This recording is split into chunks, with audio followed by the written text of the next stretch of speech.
Wassalatu Wabarakatuh. wassalamu ala asrofil anbiya wal mursalin wa ala alihi wa sahbihi ajmain. Asyhadu an la ilaha illallah wa asyhadu anna Muhammadan abduhu wa rasuluh la nabiyya ba'da. Hadirin jamaah Zumiyah pengajian keluarga besar pelajaran Islam Indonesia rahimakumullah. Alhamdulillah pada pagi kali ini Jumat pagi eh, tanggal 24 Januari 2025 kita hadir kembali di forum pengajian KBPII yang rutin dilaksanakan yang saat ini sudah menginjak ke 176 ya.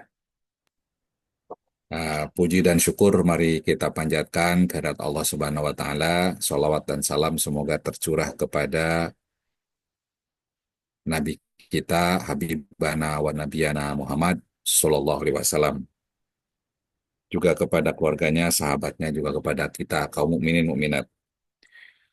Hadirin jamaah pengajian KBPI rahimakumullah.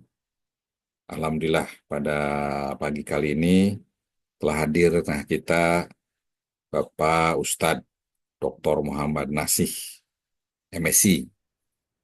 Beliau eh, berapa kali hadir di forum eh, pengajian kita. Eh, kita sudah cukup mengenal beliau. Eh, Beliau sebagai pendiri Monas, ya, Monas Institute dan juga dosen ilmu politik. Eh, Beliau punya pesantren, ya, pesantren tahfiz para mahasiswa. Eh, ini hal yang menarik tentu, pengalaman-pengalaman beliau dalam bagaimana mengkaji eh, tafsir Al-Quran secara kontekstual. Topik yang akan beliau sampaikan pada pengajian pagi ini adalah tentang hutang antara sunnah dan wajib. Wah, ini menjadi penasaran ya. Seperti apa paparan materinya? Kita lanjut saja untuk eh, waktu dan kesempatan diberikan kepada beliau. Untuk mengawali kegiatan pengajian ini, marilah kita membuka dengan bacaan basmalah bersama-sama. Bismillahirrahmanirrahim. Untuk selanjutnya, kepada Al-Ustadz Dr. Muhammad Nasih, dipersilahkan. Baik, terima kasih Pak Sekjen, Ya, mantan Sekjen. Assalamualaikum warahmatullahi wabarakatuh. Alhamdulillahirabbil alamin wassalatu wassalamu ala asyrafil anbiya'i wal mursalin wa ala alihi wa sahbihi ajma'in amma ba'd. Alhamdulillah pada kesempatan pagi hari ini kita berjumpa lagi setelah terakhir kali dulu itu saya lupa ya, kayaknya pagi-pagi dicari-cari ya sampai betul. pengajian bubar ya kan. Ini tadi untungnya nggak lupa ini. Alhamdulillah. Baik Bapak-Bapak dan Ibu-Ibu semua. Ini tema kita ini sengaja dibikin antara sunnah dan wajib ya. Jadi harapan saya tentu saja keluarga besar KBPII ini minimal punya utang. Ya, minimal punya utang, harus punya utang bahkan. Dan hutangnya jangan kecil. Hutangnya itu minimal ya 1 triliun mestinya, kata Mas Tris begitu. Ya, jadi ini sebenarnya hasil kajian ya diskusi-diskusi sama Mas Tris, misalnya ada pertanyaan kalau utang itu bagaimana? Saya jelaskan gitu. Ya, saya memulai dari bahwa narasi keagamaan kita ini dikuasai oleh para dalam tanda kutip itu elit agama yang hanya memahami teks-teks keagamaan ini secara literal menjadi tidak kontekstual karena mereka tidak punya pengalaman real. Misalnya sebagian besar elit agama ini ya kerjaannya ceramah gitu. Hidup dari ceramah ini tidak hanya terjadi pada masa sekarang, sebenarnya sudah terjadi pada era Yahudi dan Nasrani. Maka di dalam Al-Quran ada banyak kritik, ya, setidaknya ada beberapa ayat yang mengkritik elit-elit agama yang menjadikan ayat-ayat Allah sebagai bahan jualan. Itu. Mereka menjual ayat-ayat Allah, mendapatkan kehidupan dari situ. Menjual ayat-ayat Allah ya artinya luas ya. Tidak hanya menjual dalam artian dapat amplop itu tidak. Gitu. Tapi banyak juga yang begitu mendapatkan amplop dari ceramah kayak saya pagi ini itu kalau bukan di KBBI kayaknya bisa dapat amplop itu kira-kira. Nah, karena sering diundang oleh KBBI dapat amplop terus, hidupnya jadi nyaman, zonanya zona nyaman.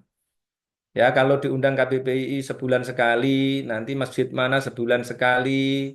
Nah, 30 masjid aja kalau amplopnya 300.000 aja sudah lumayan gitu. Sudah melebihi PNS itu. Nah, itu menyebabkan hidup elit agama ini menjadi nyaman, bahkan berlebihan. Apalagi yang viral-viral ya. Yang viral-viral, wah itu berkelimpahan itu. Karena apa? Sudah nggak pakai amplop, tapi pakai monetisasi. Nah, karena hidup yang mudah itu, maka kemudian tidak perlu melakukan penjualan yang lain-lain. Menjual bawang, menjual jagung, menjual yang lain-lain itu nggak perlu. Cukup jualan ini aja, jualan materi aja. Nah, bedanya jualan jagung dengan jualan materi ceramah adalah kalau jual jagung, jagungnya habis. Jual nasi, nasinya langsung habis, hilang. Tapi kalau jualan ini materi materi ceramah ini sekarang diceramahkan, besok diceramahkan ke tempat lain, besok lagi diceramahkan ke tempat lain. Nah, itu bisa makin bagus tuh ceramahnya. Nah, amplopnya bisa makin tebal gitu. Jadi satu materi bisa diceramahkan ke 100 tempat. Kalau satu tempatnya 1 juta, bisa 100 juta, kira-kira begitu. Ya. Nah, narasi keagamaan kita ini didominasi oleh orang-orang yang tidak profesional. Ya, mereka tidak menjalani kehidupan ini secara real. Ya, kalau dibikin kategori itu orang ini yang banyak, terutama di Indonesia itu, banyak yang zikir, tapi tidak mikir. Padahal mestinya zikir, pikir, terampil. Nah, banyak yang zikir, sedikit yang berpikir, lebih sedikit lagi yang terampil. Nah, kalau di HMI itu ada Muslim intelektual profesional. Banyak yang Muslim, baca Quran ya, intelektual, oh iya gitu, tapi tidak profesional, sehingga hidupnya susah gitu. Nah, yang tadi tidak terampil tadi itu, dia fokusnya apa? Fokusnya jadi penceramah. Nah, itu masalah. Akhirnya tidak menjalani kehidupan ini secara real. Terutama tadi itu, di dalam bidang usaha. Maka kemudian tidak memahami konteks bagaimana dulu ayat-ayat Al-Quran diturunkan tentang usaha, ya, kritik Al-Quran pada orang-orang kaya. Nah, dalam konteks sekarang juga tidak menjalani kehidupan ini secara real tadi itu. Nah, eh, latar belakang tema kita ini kira-kira adalah ini berdasarkan riset juga ya, berdasarkan riset saya. Jadi umat Islam ini kalau ditanya, satu utang itu hukumnya apa? Nah, hukumnya lebih baik dihindari lah kira-kira gitu. Tidak sampai pada haram, tapi lebih baik tidak punya utang. Itu satu itu. Kalau diajak ngutang, ini saya udah riset lagi. Kalau diajak ngutang, kebanyakan tidak mau. Termasuk istri saya ini tidak mau ngutang gitu. Walaupun akhirnya saya paksa ngutang juga gitu.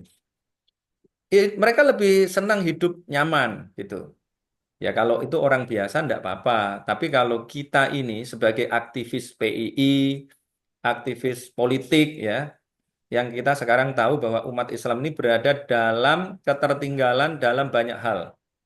Maka saya memilih untuk tadi itu temanya adalah utang sunnah dan utang wajib. Jadi kalau kita ini KBBI ini minimal harus menjadikan utang ini sebagai sunnah. Bahkan lebih bagus lagi kalau kita mewajibkan diri untuk berhutang. Nah, kenapa begitu? Ini semoga nanti yang datang belakangan tidak salah paham ya. Kenapa begitu? Karena ada berbagai macam pengalaman. Ini saya sampaikan pengalaman saya dulu. Ini yang lain pasti pengalaman sudah banyak. Ini senior-senior pasti pengalamannya banyak. Tapi saya mau cerita yang real-real. Saya bersama Pak Fatma kan bikin Sekolah Tinggi Ekonomi Perbankan Islam. Nah, kemudian bekerja sama dengan Bank Niaga Syariah. Ketika kerjasama dengan Bank Niaga Syariah di Tamrin itu, Jalan Tamrin, di Menara Bank Niaga itu, eh, suatu suatu sore di bulan Ramadan. Nah, ternyata yang hadir pada saat itu adalah pimpinan-pimpinan Bank Niaga Syariah. Dan ternyata banyak di antaranya yang tidak Muslim. Ya, Cina Muslim, Cina tidak Muslim, ya, Cina tidak Muslim. Jadi pimpinan-pimpinan Bank Niaga Syariah ini ternyata bukan Muslim. Kaget saya. Loh, ternyata ini yang menjadi pimpinan-pimpinan Bank Niaga Syariah ini bukan Muslim. Nah, satu ya. Ya, kemudian yang kedua, saya dulu menemani Pak Asman Abnur, mantan Menteri Pan RB temannya Pak Nasrul itu kuliah S3 di UNER. Dia saya tanya, "Bang, kenapa kok tertarik bikin bank syariah?" Mas di mana di Singapura sana karena dia punya home base di Singapura juga. Di Singapura sana itu yang punya bank syariah namanya Hong Leong. Ini nggak di ini kan nggak disiarkan kan ini ya. Eh, Kalau disiarkan dimatikan aja lah menurut saya ya. Karena Lanjut, yang lanjut. Nanti diedit. Internal, Ustaz. Maaf, maaf Ustaz, ke mute. Maaf, ke mute.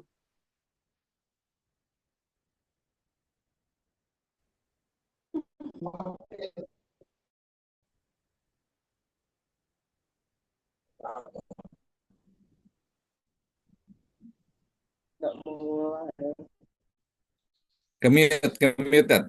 Di Mute, mute. Ustaz. oh ya Tat. unmute ya. Oke, sekarang udah bisa didengar. Oke. Tadi kata Pak Asman Abnur yang punya bank syariah di mana di Singapura itu adalah Hong Leong namanya. Mana ada Hong Leong itu Muslim Mas?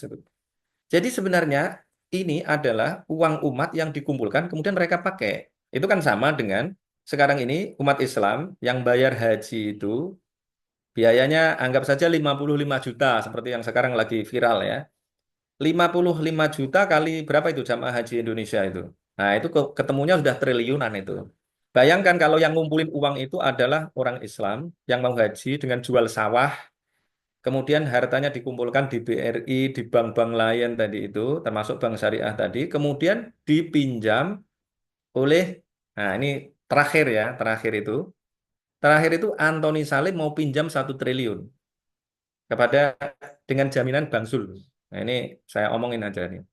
Pak Zul, tolong dong saya dibantu agar saya bisa nanam padi, hasilnya nanti 1 juta ton misalnya. Udah 1 juta ton aja saya kasih. Pinjemin uang senilai itu. Coba bayangkan itu. Nilainya kira-kira ya 1 triliun tuh. 1 triliun lebih itu. Tapi orang KBPI kayaknya belum ada yang punya utang 1 triliun. Nah gitu. Artinya ini uang siapa? Uang warga KBPI dikumpulkan oleh bank dan kemudian dipinjam oleh orang lain, digunakan untuk membangun rumah sakit Siloam, digunakan untuk membangun apa tadi itu pertanian yang luar biasa itu, yang mereka sekarang sudah sukses, tuh misalnya Sinarmas misalnya, itu udah luar biasa. Nah sementara kita nggak punya. Itu karena apa? Karena tadi umat Islam ini masih eh, alergi pada utang ya. Padahal kalau kita lihat Nabi Muhammad ya, maka kemudian ada judul sunnah itu ya. Nabi Muhammad sampai meninggal dunia, nah, meninggal dunia itu dalam keadaan punya utang. Nah, cuma sunnahnya ini yang harus kita tiru. Nabi Muhammad punya utang 30 sok gandum. 30 sok itu kira-kira ya hampir 100 kilogram. Nah, tetapi lah kok utang kok ditinggal mati itu gimana? Mati dalam keadaan utang gimana? Ya kalau mati dalam keadaan utang dan tidak ada kolateralnya, tidak ada jaminannya, ya masuk neraka kira-kira begitu jadinya. Tapi Nabi Muhammad meninggal dalam keadaan punya utang dan utangnya itu ada kolateralnya. Kolateralnya adalah baju perangnya. Baju perangnya harganya jauh lebih mahal. Nah, kira-kira begitu. Jadi Nabi pun utang gitu. Ini adalah eh, perspektif di dalam hadis, di dalam sunnah Nabi. Berarti Nabi adalah orang yang juga dalam kehidupan sehari-harinya utang, bahkan utangnya pada seorang Yahudi. Satu ya. Nah, kemudian eh, kita ini kan KBPI ya, KBPI ini kan berpikirnya selalu ideologis ya. Saya mengurutkan berpikir ideologis, berwawasan politis, bertindak taktis strategis, dan mau melakukan yang teknis, ya gitu kan? Ya gitu kan? Ya betul nggak Pak Sekjen, Pak Asep? Berpikir ideologis, berpikir ideologis itu berarti basisnya adalah basisnya adalah Al-Quran dan hadis. Jelas tuh, itu berpikir ideologis. Kalau berpikir ideologis itu hitam putih, halal haram gitu. Tapi kalau berwawasan politis itu yang halal bisa jadi haram, yang haram bisa jadi halal. Oh, gitu kira-kira. Karena berwawasan politis, politisnya ini ya luas, bisa politik ekonomi, bisa ekonomi politik, dibolak-balik gitu. Misalnya nih, misalnya kemarin saya nyalek kan sama Pak Nasrul, ya. Nah, kalau lihat hadisnya, teks Al-Quran dan hadisnya, ya. Kalau melihat teks Al-Quran dan hadisnya, money politik itu haram. Maka dulu saya disuruh nyalek, saya nggak mau. Tahun 2019 saya nggak mau karena money politik, wah ini haram ini, gitu. Nah, tapi kemudian mendapatkan eh, hasil riset, ya, hasil riset bahwa masyarakat Indonesia ini IQ-nya rata-rata 78,49. Tadinya saya juga agak nggak percaya itu 78,49 sedikit sekali gitu. Tapi kemudian saya riset santri-santri saya riset, oh ternyata sama ternyata. Ya kira-kira 78,49. Oh benar berarti 78,49. Kalau 78,49 rata-ratanya, berarti nggak mungkin kita ngomong kepada konstituen itu pakai diskusi kayak gini, nggak nyambung. Pasti ditinggal tidur. Lalu bagaimana caranya? Ya yang benar ya orang-orang itu pakai amplop itu.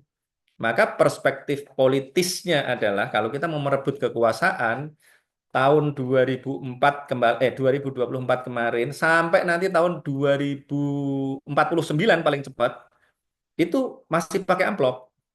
Kalau kita nggak pakai amplop pasti kalah, kira-kira nggak pakai amplop pasti kalah. Ya, perspektif ideologisnya adalah money politik itu haram, tapi perspektif strategi politiknya adalah boleh jadinya gitu. Ya, kenapa boleh? Analognya adalah daging babi. Daging babi itu hurrimat alaikumul maitatu waddamu walahmul khinziri wa ma uhilla li ghairi bihi wal munkhaniqah dan seterusnya. Tapi kemudian ada famanit turro ghaira bagin wala adin fala isma alaih. Barang siapa yang dalam keadaan darurat, itu ini darurat politik nih sekarang. Saya menganggapnya gitu, darurat politik. Famanit turro, maka barang siapa dalam keadaan darurat terpaksa ghaira bagin, bukan karena menginginkan wala adin dan tidak karena berlebihan. Berlebihan itu misalnya, wah ternyata daging babi ini enak misalnya. Nah, akhirnya makan semua itu, satu ekor dimakan. Nah, itu namanya bagin namanya. Nah, analognya di dalam kehidupan politik kemarin itu adalah ya bagaimana caranya kita mendapatkan suara yang cukup untuk satu kursi, tapi jangan berlebihan daging babinya. Yang memakai amplop ini jangan terlalu berlebihan. Kalau di riset misalnya yang pengen dapat amplop itu 80%, ya suara kita yang pakai amplop jangan sampai lebih dari 80% gitu. Dan kalau ditanya ya, ini mau duit siapapun gitu, pengen money politik atau nggak money politik? Kalau nggak money politik bisa kira-kira pengen money politik atau nggak money politik? Ya pasti pengennya nggak money politik gitu. Berarti famanit turro ghaira bagin wala adin lah fala isma alaih. Maka tidak dosa gitu. Tidak dosa ini bahasa Al-Quran, tidak dosa. Nah, gitu ya, tidak dosa. Berarti boleh. Itu kalau perspektifnya adalah tadi itu wawasan politik, berpikir ideologis, berwawasan politis. Nah, kemudian bertindak taktis strategis di lapangan tadi itu, bagaimana menyusun tim suksesnya dan lain sebagainya. Nah, saya mau menganalogkan di dalam konteks utang ini. Utang itu di dalam hadis banyak ya, banyak eh, ya banyak hadis lah yang melarang orang untuk utang.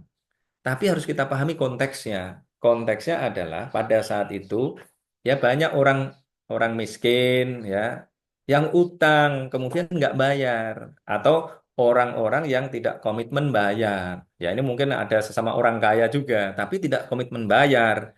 Maka Nabi Muhammad mengancam orang yang tidak bayar utang, orang yang utang lalu dia ingkar janji tidak bayar, maka nanti di akhirat akan dipertemukan dengan orang yang ngutangi itu. Nah, kemudian karena sudah nggak diperlukan lagi uang nanti di akhirat, maka amal baiknya akan jadi pengganti. Kalau amal baiknya jadi pengganti, ya sudah, masuk neraka berarti jadinya. Karena orang yang ngutangi dapat semua amal baiknya, yang ngutangi itu punya amal buruknya dikasih sama yang utang. Akhirnya tinggal amal buruknya saja yang jadi miliknya. Nah, gitu ya. Nah, jadi kemudian utang ini dinarasikan sebagai sesuatu yang buruk. Nah, padahal di dalam Al-Quran, ini ayat paling panjang di dalam Al-Quran, ayat terpanjang dalam Al-Quran itu ayat tentang utang. Ya ayyuhalladzina amanu idza tadayantum bidainin ila ajalin musamman faktubuh wal yaktub bainakum katibum bil adl dan seterusnya itu. Itu halaman kedua dari akhir surat Al-Baqarah. Nah, nanti kalau ini udah terkenal lah ayatnya ya. Wahai orang-orang yang beriman, ya ayyuhalladzina amanu idza tadayantum bidainin.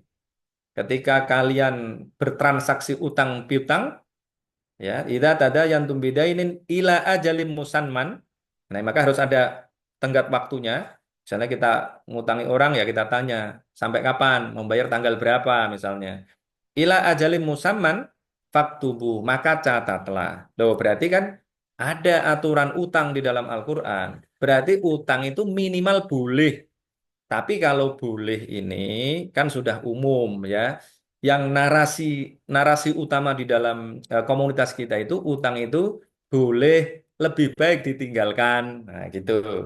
Nah, yang ingin kita bahas pada kesempatan pagi ini adalah konteks tadi itu bahwa sekarang keadaan sudah berubah. Situasi dan kondisinya tidak seperti dulu. Nah, kalau utang-utang kemana? Utang kepada tetangga nanti jadi masalah. Ya, utang kepada teman nanti jadi masalah. Ya, orang jadi tahu apa yang kita lakukan gitu. Padahal kadang-kadang ada sesuatu yang bersifat private, orang lain nggak perlu tahu. Oh, utang paling aman itu ya ke bank. Itu. Utang paling aman ke bank. Utang pada orang nanti dicerita-ceritain orang itu diutang pada saya. Itu. Sekian-sekian. Tapi kalau utang pada bank nggak ada yang cerita gitu. Kira-kira begitulah ya. Ada juga yang cerita juga. Tapi kira-kira nggak akan diceritakan pada orang.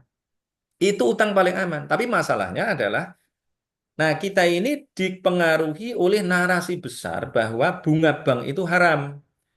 Nah, yang ini ideologisnya ini, yang paradigma ideologisnya kuat ini, wah tentu saja nggak mau bank. Kayak saya dulu nggak mau bank gitu. Saya mau bank itu sebenarnya juga baru gitu. Baru ketika saya jadi komisaris dan komisaris utama PT Yodiya Karya itu. Sebelumnya kartu kredit saya potong karena dikasih UI, saya dikasih kartu kredit BNI itu, saya potong. Wah, nggak usah utang gitu kan. Tapi ketika jadi komisaris harus bangun Yodia Tower itu di Cawang itu. Di Cawang itu kan ada Yodia Tower itu yang tanda tangan saya itu. Nah, ketika itu harus utang 180 miliar. Nah, kemudian saya arahkan direksinya saya bilang nanti utangnya di bank syariah aja ya gitu. Kalau bank syariah itu setidaknya walaupun ada perdebatan ini itu setidaknya sudah ada yang jamin bahwa itu adalah sesuai dengan syariah. Nah, saya bilang gitu. Akhirnya saya arahkan ke bank muamalat.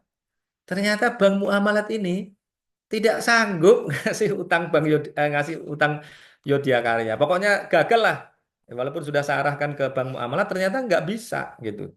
Akhirnya utangnya ke bank BTN. Loh, ini kok utangnya jadinya ke BTN gitu. Ternyata BTN lebih lebih apa? Lebih rendah bunganya gitu. Loh, ini bank syariah kok jadi lebih tinggi bunganya gitu.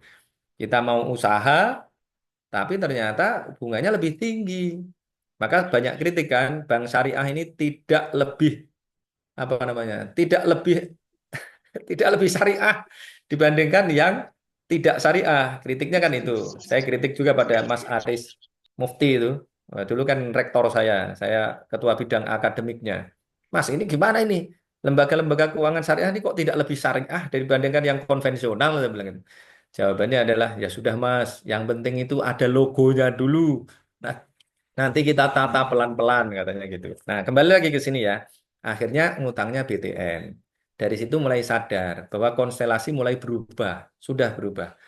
Kalau dulu pada zaman Nabi Muhammad itu yang ngutangi orang kaya. Seperti siapa? Al-Walid bin Mughirah, bapaknya Khalid bin Walid. Itu orang kaya, tapi bakhilnya minta ampun. Jadi karena bakhil itu, maka kemudian banyak kan ayat-ayat Al-Quran tentang orang bakhil itu. Alladzina yabkhaluna wa ya'muruna an-nasa bil bukhli dan seterusnya. Kemudian ada itu yang paling terkenal ya alhaakumut takatsur hatta zurtumul maqabir. Ya, kalian itu cuma ngumpulin harta kekayaan. Nah, kalau sudah punya harta kekayaan yang banyak, kemudian tadi itu ada orang yang miskin yang minjem kemudian dikasih itu bunganya. Bunga itu, bunga itu, ya ini saya juga nggak baca buku ini, saya perkiraan saya ya, ini spekulasi saya. Bunga itu analognya adalah, kok analog, apa namanya itu, bahasa yang sama itu, namanya sinonim ya. Sinonimnya adalah kembang, berkembang. Maka robayarbu itu artinya kembang. Maka ada fakultas tarbiyah, ini KBPI. Ada fakultas tarbiyah itu kan juga berasal dari kata robayarbu, ya, kemudian membentuk kata tarbiyatan itu. Kenapa disebut tarbiyah? Tarbiyah itu artinya sesungguhnya adalah tumbuh kembang. Jadi aktivitas yang berkaitan dengan tumbuh kembang anak gitu. Maka disebut dengan fakultas tarbiyah, fakultas untuk mengamati, mengawal tumbuh kembang anak sehingga tumbuh kembang secara optimal. Nah, robayarbu itu artinya berkembang. Berkembang berasal dari kata kembang. Nah, kembang sinonimnya adalah bunga. Maka bunga itu artinya kembang itu. Ya riba dalam artinya berkembang. Tapi riba yang dimaksudkan kita ini sekarang yang haram itu adalah riba dalam perspektif ideologis, bukan teknis lagi gitu.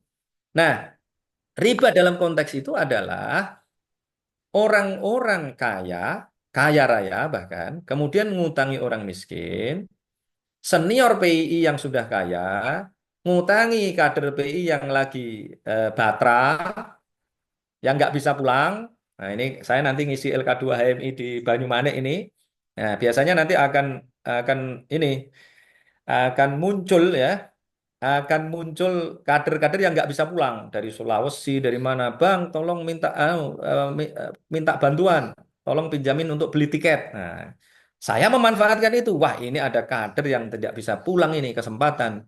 Kalau utang 2 juta untuk beli tiket pesawat, nanti saya bilang, oke, saya pinjemin, tapi nanti kalau kamu sudah sampai kampungmu sana, nanti kembalikan 2 kali lipat. Nah, itu namanya riba. Karena orang kaya memanfaatkan orang yang sedang kepepet, nah, kemudian mendapatkan keuntungan. Itu yang disebut dengan jarronaf'an namanya. Maka Nabi mengatakan, kullu qardin jarronaf'an fahuwa riban. Setiap utang, ya, kullu qardin, yang menarik manfaat, apapun itu, ya, jaronaf'an fahuwa riban, itu adalah riba. Tapi sesungguhnya ada konteksnya. Konteksnya seperti tadi. Tapi sekarang sudah berubah, Bapak-bapak dan Ibu-ibu ya. Sekarang yang ngutangi seperti yang saya sampaikan di awal. Yang ngutangi adalah orang miskin. Orang-orang ya setidaknya menengah ke bawah lah. Orang menengah ke bawah nabung uangnya. Bahkan karena orang nabung itu sebenarnya kan karena bingung. Karena tidak punya usaha yang bisa untuk mengembangkan uangnya. Kalau kayak saya ini lagi nggak bingung sekarang, lagi banyak usaha, ya di rekening saya malah nggak ada duitnya. Rekening mandiri saya itu isinya cuma 100.000 gitu. Saya punya dua itu rekeningnya 100.000. Punya BNI isinya cuma 1 juta gitu. Kenapa? Duitnya lagi kurang justru bahkan ini. Modalnya lagi kurang. Maka kemudian harus ngutang. Ngutang kemana? Ya ke bank gitu.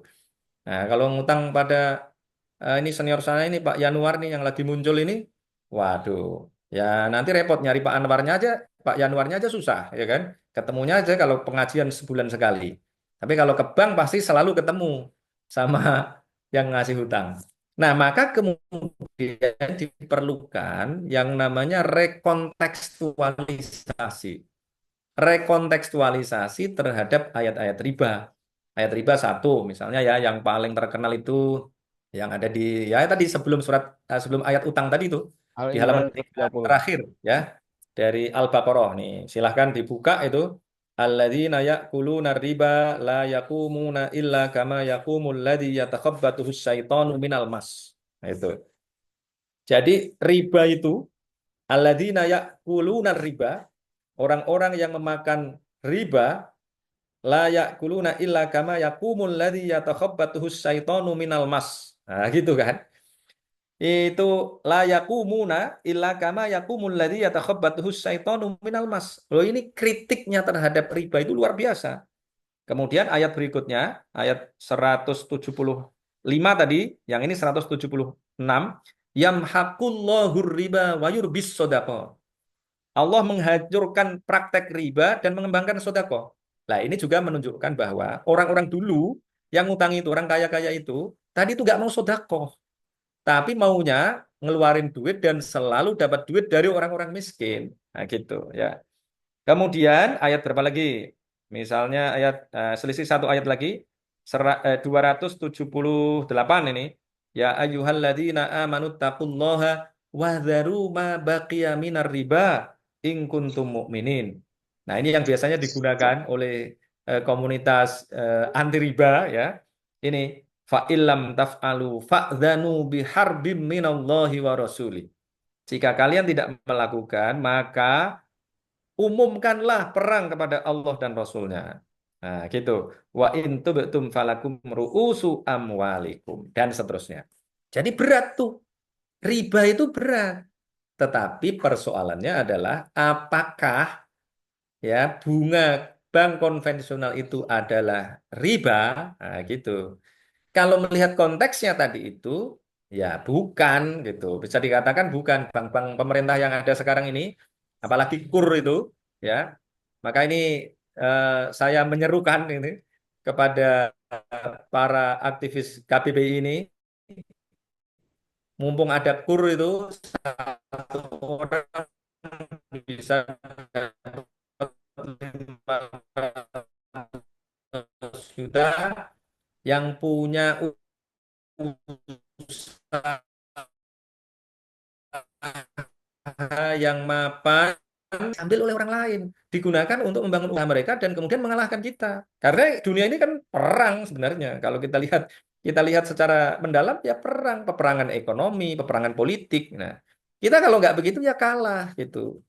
Ya, apalagi tadi itu, ini bukan riba gitu. Kalau saya ya, kalau yang lain mau menganggap itu riba ya nggak apa-apa gitu. Tapi ini perspektif lain gitu. Perspektif lain bahwa riba itu dari atas ke bawah gitu. Karena Al-Quran itu selalu Al-Quran, hadis, kemudian terminologi-terminologi Islam kalau kita pahami secara benar, itu sesungguhnya lengkap sekali, tetapi banyak disalahpahami. Misalnya begini ya, misalnya di dalam fikih itu, eh, fikih yang komprehensif ya, itu dibedakan antara sodakoh, hadiah, ya, zakat, itu kan dibedakan.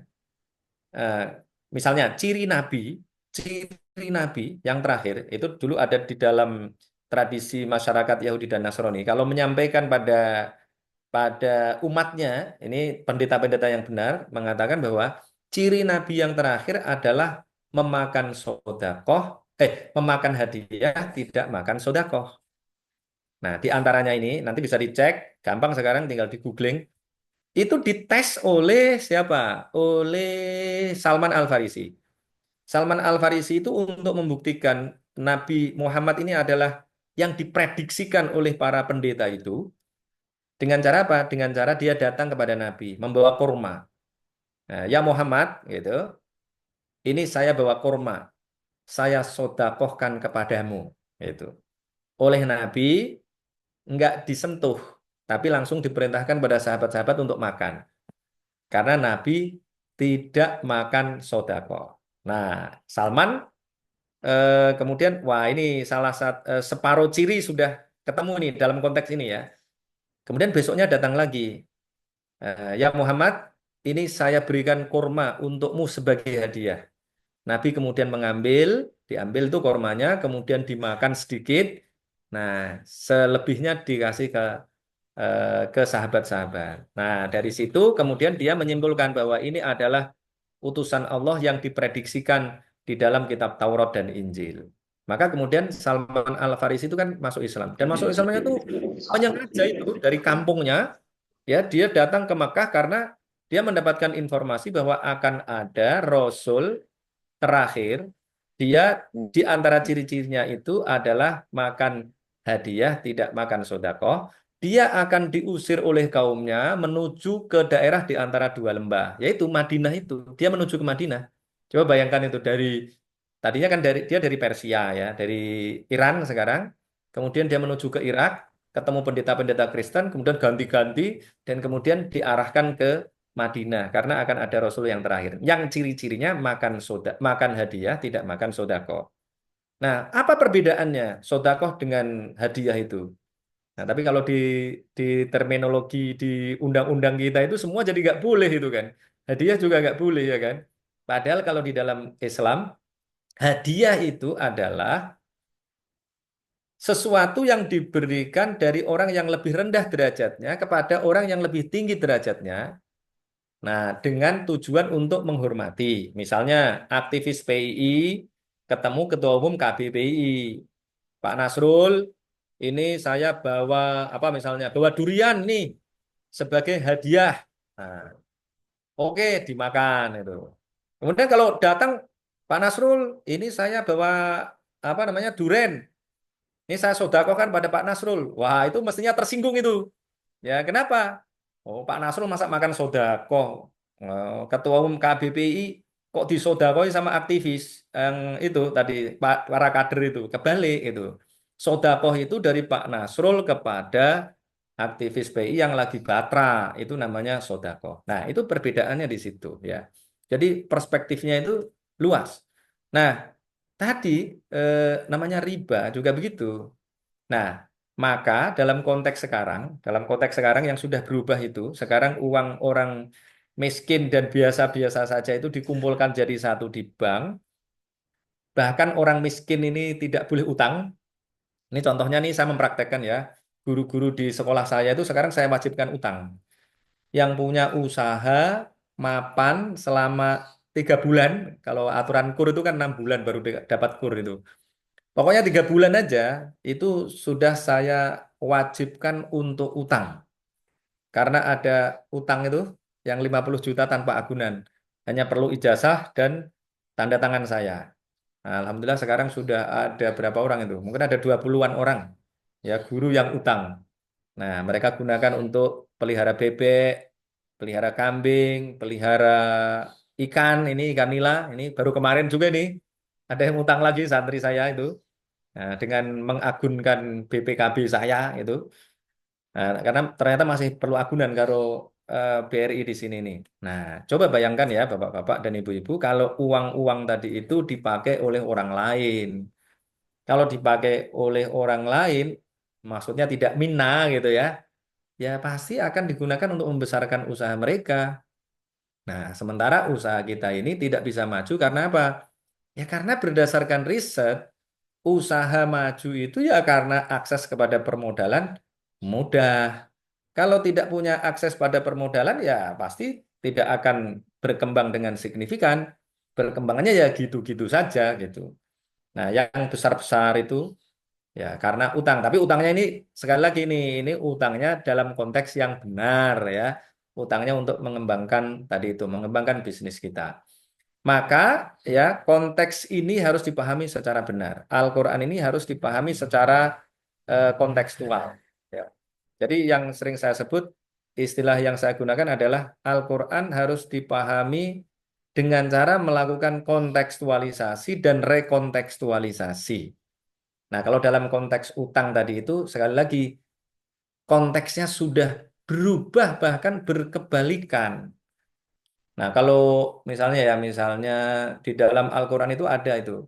Ya ini untuk menggambarkan ya, menggambarkan betapa mereka itu orang-orang yang sangat pelit dan ketika memberikan utang itu mereka melipat gandakan.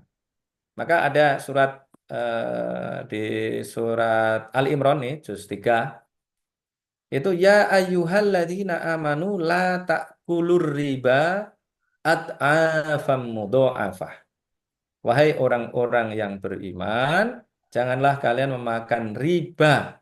Janganlah kalian makan kembang. Janganlah kalian makan bunga yang ad'afam mudha'afah, yang berlipat-lipat. Makanya Mahmud Saltut itu mantan rektor Al-Azhar, yang menggunakan ini, yang namanya riba itu yang berlipat-lipat. Tapi kekurangannya menurut saya tadi itu belum mengungkapkan perubahan konstelasi. Konstelasi sosial ekonominya sekarang sudah berubah. Sekarang yang ngutangi adalah orang miskin, yang utang adalah orang kaya. Maka tadi berdasarkan Al-Quran dan hadis tadi itu, kita mesti melakukan perubahan paradigma. Kalau sebelumnya dan kebanyakan orang ya, saya misalnya menguji pembantu saya, kamu utang ya, bukan ini yang di Rembang sana. Dulu kan bantu saya itu. Saya bilang utang ya, nanti uangnya saya gunakan gitu. Nggak mau, tetap nggak mau. Aku nggak mau utang gitu. Kenapa ya? Karena paradigmanya beda gitu. Mereka nggak mau utang karena apa? Nanti dosa gitu kan. Kira-kira begitu paradigmanya. Nah, kemudian begini, sebenarnya ada perspektif yang nanti bisa kita bandingkan. Tapi ini Bapak-bapak dan Ibu-ibu ini mesti buka surat ini dulu ya, surat Al-Kahfi. Untuk memahami kullu qardin jarro naf'an fahuwa riban. Ya, itu yang saya sebut tadi itu. Ini yang biasanya oleh para pegiat anti riba itu bagus ya, tapi harus memahami konteksnya tadi itu. Bahwa riba itu haram. Riba itu haram. Yang namanya riba itu haram. Tapi masalahnya tadi bunga bank belum tentu riba. Dan tidak semua yang kemudian mendatangkan manfaat, yang menjadi manfaat itu hukumnya adalah riba. Contohnya begini. Tadi itu kullu qardin jarronaf an fahuwa riba. Kata-kata yang digunakan adalah kullu. Ya, kullu qardin jarronaf an fahuwa riba. Setiap utangan yang menarik manfaat, maka itu adalah riba. Misalnya begini, saya diutangi oleh Pak Sekjen, Pak Asep nih. Pak Asep eh, ketemu saya bilang Pak Asep, saya pinjam pinjam duit dong. Ini saya mau bikin usaha ini, gitu. Saya temui di KBBI sana, di Jalan Sambas sana. Nah, kemudian saya diutangin 1 miliar, gitu. Nah, kemudian eh, ketika itu mau keluar, dia udah ngutangi saya 1 miliar. Saya nggak bawa mobil. Nah, saya kemudian mau nebeng itu, karena sama-sama mau ke DPR misalnya. Wah, aku nebeng dong gitu, ya. Eh, Pak Asep bilang begitu, aku nebeng dong gitu. Kemudian saya tebengin, naik mobil saya itu dihukumi riba juga itu. Kenapa? Karena tadi itu dia ngutangi saya saya yang bawa mobil ya. Saya bawa mobil pergi ke DPR. Nah, Pak Asep ini mau nebeng saya. Nebeng saya itu dianggap sebagai riba. Nah, ini kan ya masa itu namanya riba. Ya, itu namanya ya tidak kontekstual gitu. Ya. Lalu memahaminya bagaimana secara tekstual? Kan kita harus menghadapkan teks dengan teks. Nih, kita hadapkan dengan itu loh kisah Nabi Khidir ya. Kisah Nabi Khidir itu kan ayatnya begini. Itu ada kisah di halaman 301 mulainya. Silahkan dibuka itu. Amas safinatu fakanat limasakina ya'maluna fil bahri fa'aradtu an a'ibaha wa kana wara'ahum malikun ya'khudhu kulla safinatin ghusba. Itu surat Al-Kahfi ayat 79. Silakan dibuka surat Al-Kahfi ayat 79 agar nanti ini kita nggak salah paham. Ya, itu dimulai dari ayat sebelumnya bahwa ada eh, ada Nabi Khidir dan Nabi Musa ya ketemu dengan pemilik kapal tuh. Fantolako itu ayatnya 71. Fantolako hatta idza rogiba fis safinati khorokoha. Jadi Nabi Khidir ketemu Nabi Isa. Nabi Isa ketemu Nabi Khidir ya. Nyari ya. Nabi Musa nyari Nabi Khidir ketemu. Kemudian mau berguru. Nabi Khidir bilang, kamu kalau mau berguru sama saya, jangan nanya gitu. Nah, di antaranya ini ketemu dengan orang-orang yang punya kapal, ayat 71, fantolako, maka mereka kemudian berdua itu bertolak. Fantolako itu bertolak itu berangkat itu ya. Itu bahasa Arab itu fantolako itu. Eh, apa bertolak itu adalah bahasa Arab, fantolako. Maka bertolak sopo keduanya, Nabi Musa dan Nabi Khidir, hatta idza raqiba fis safinati kharaqaha. Sampai ketika mereka berdua menaiki kapal, maka kemudian Nabi Khidir melubanginya. Qala akhraqtaha litughriqa ahlaha. Kemudian Nabi Musa protes. Akhraqtaha litughriqa ahlaha. Kamu gimana nih kok kamu lubangi nih kapal ini? Kamu apa mau menenggelamkan penumpangnya? Laqad ji'ta syai'an imro. Diprotes lah intinya sama Nabi Musa. Nah, tapi kemudian dijelaskan, tiga kasus itu kemudian dijelaskan. Salah satunya yang tentang tadi tentang apa? Tentang kapal itu dijelaskan di dalam ayat 79. Silahkan dibuka ayat 79 surat Al-Kahfi halaman 302. Ammas safinatu, adapun kapal, fakanat limasakina ya'maluna fil bahri. Kapal itu milik orang-orang miskin yang bekerja di laut. Di Laut Banten itu yang lagi dipager itu. Fa'aradtu an a'ibaha. Maka aku ingin, aib itu dari kata aib ya, ingin membuatnya jadi rusak ya. Aib itu kan sesuatu yang rusak. Wa kana wara'ahum malikun. Karena di depan sana ada malikun, ada penguasa. Ya'khudhu kulla safinatin ghasba. Yang biasanya itu, dia punya kebiasaan mengambil semua kapal, merampas semua kapal. Oh. Nah, dari sini apa yang bisa kita tangkap? Al-Quran menggunakan kata kulla safinatin. Ya, kulla safinatin berarti semua kapal, gitu. Tapi ternyata yang dirampas bukan semua kapal. Yang dirampas adalah kapal-kapal yang bagus. Itulah sebabnya Nabi Khidir melubangi kapal, kan gitu. Berarti kata-kata kulla di dalam Al-Quran juga ada yang artinya tidak seluruhnya. Yang digunakan adalah seluruhnya, tetapi pada prakteknya di situ itu ada kapal-kapal yang tidak dirampas karena apa? Karena jelek gitu. Ammas safinatu fakanat limasakina ya'maluna fil bahri fa'aradtu an a'ibaha wa kana wara'ahum malikun ya'khudhu kulla safinatin ghasba. Itu. Nah, maka saya mengartikan kullu qardin jarra naf'an fahuwa riban. Ya tidak sesaklek itu gitu. Masa kita mau ke Senayan numpang dari Sambas itu kemudian jadi riba kan ya enggak itu satu. Kemudian konteks-konteks tadi itu yang kemudian bisa disimpulkan bahwa tadi bunga bank itu ya seperti kata Pak Safrudin Prawira Negara, ini nama stay bank saya, stay bank yang didirikan oleh Pak Fatwa. Nah, saya protes juga dulu ya. Pak Fatwa, ini enggak ini kontradiktif.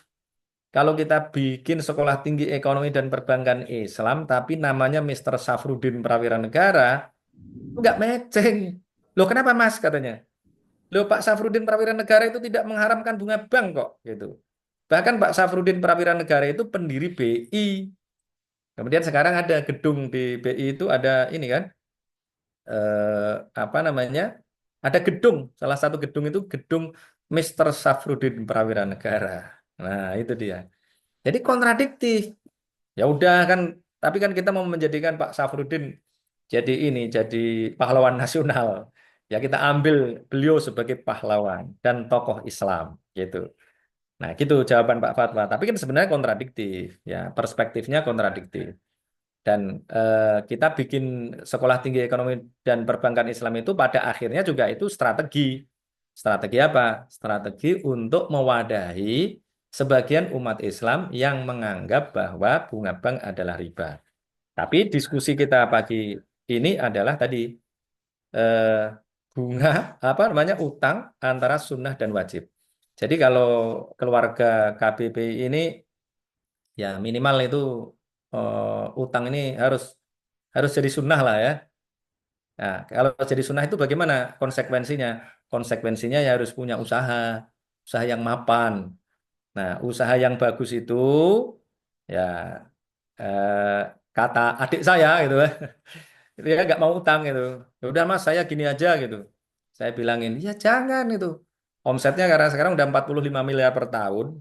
Dia jualan panci itu loh, jualan apa alat-alat dapur di Ruteng sana itu. Dari kecil, dari utang ibu saya itu 50 juta. Kemudian omsetnya jadi 2 miliar, jadi 4 miliar, jadi 12 miliar. Tiba-tiba naik tuh 24 miliar. Saya tanya, kok bisa naik dalam waktu singkat? Oh iya ada gudang yang terbakar itu. Gudang eh, kompetitor yang terbakar. Nah, sekarang udah 45 miliar. Tapi saya bilangin, saya suruh ngutang, nggak mau itu. Ah, nggak mau mas, saya pusing kalau punya utang. Nah, itu nggak wajib ya kan, karena kemampuannya segitu. Tetapi orang-orang yang memiliki kemampuan ekonomi yang bagus, kemudian usaha yang bagus, yang bisa menyaingi 9 naga itu, ya mestinya wajib itu utang untuk menyelamatkan dana umat ini dari dipakai oleh orang lain. Maka ya ini ya kita mesti punya usaha yang bagus ya agar uang umat ini terselamatkan. Saya kira itu, waduh udah lewat nih, sorry, lewat 5 menit. Mohon maaf karena lewat. Eh, Silahkan jika ada yang mau didiskusikan. Assalamualaikum Mas Nasih. Ya, Baik, Ini Ustad, Mas Nasih. baik Ustad, saya mewakili seperti biasa cadangan dari Mas Asep nih kalau beliau sedang bertugas mendadak. Saya kira menarik apa yang disampaikan pada pagi hari ini tentang utang ya, sunnah dan wajib. Ada beberapa catatan mungkin yang perlu kita kaji dan kembangkan secara seksama tentang pendapat-pendapat dari Ustadz tadi ya. Hanya saja satu hal yang mungkin yang belum disinggung soal antara orang yang bersedekah dengan orang yang memberi utang pinjaman. Nah, ini saya kira menarik juga kalau nanti atau diangkat bahwa ternyata orang membeli pinjaman itu lebih besar pahalanya daripada orang bersedekah. Betul saja. Ya, jadi katanya 14 kali kalau kita beri pinjaman pada orang yang membutuhkan pinjaman.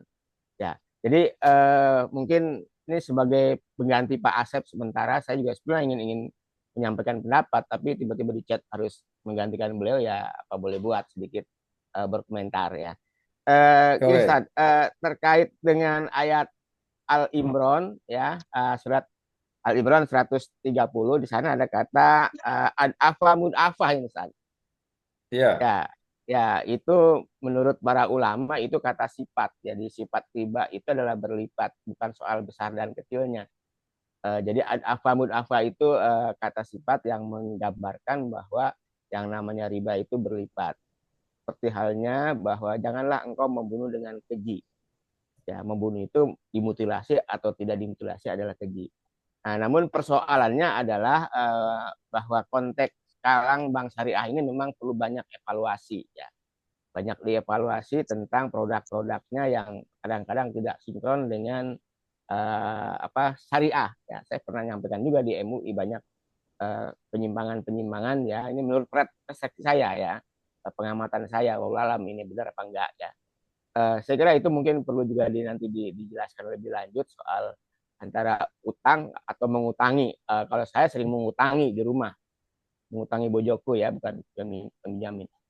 Baik, saya kira itu mungkin dari saya sebagai pengganti beneran dan berpendapat.